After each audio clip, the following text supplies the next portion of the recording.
Quand on parle de karma positif ou karma négatif, il faut faire attention à l'intention qu'on met derrière ça.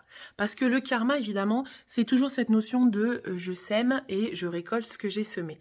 Ce qui est important de voir, c'est que finalement, alors c'est peut-être un peu réducteur de dire ça, mais tu as des points bonus et puis tu as des points malus. Et du coup, là-dedans, évidemment, ce que tu as à vivre aujourd'hui, c'est aussi en fonction de ton bonus et de ton malus. Ça veut dire que s'il y a beaucoup eu peut-être de choses négatives dans les vies antérieures aujourd'hui, eh bien tu vas avoir beaucoup de choses à réparer.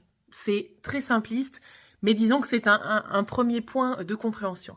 Toutefois, quand on veut réparer les choses, par exemple, on peut faire des actions qui vont permettre justement d'aller contrebalancer cet aspect négatif du karma, mais sache quand même que c'est l'intention que tu mets derrière. Si tu sais déjà que c'est pour réparer ton karma, ça aura bien moins d'impact, même si c'est une bonne action, ça aura bien moins d'impact que si tu le fais vraiment avec le cœur en disant j'ai envie d'aider cette personne, j'ai envie de faire du bien à telle personne, j'ai envie d'aller voilà, partager telle chose que moi j'ai en abondance par exemple.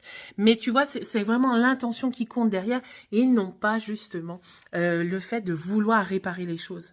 Le mieux, c'est de les vivre à fond et ensuite d'échanger des trucs avec les autres et tu vas voir, c'est comme ça que tu vas te sentir bien mieux. Ciao.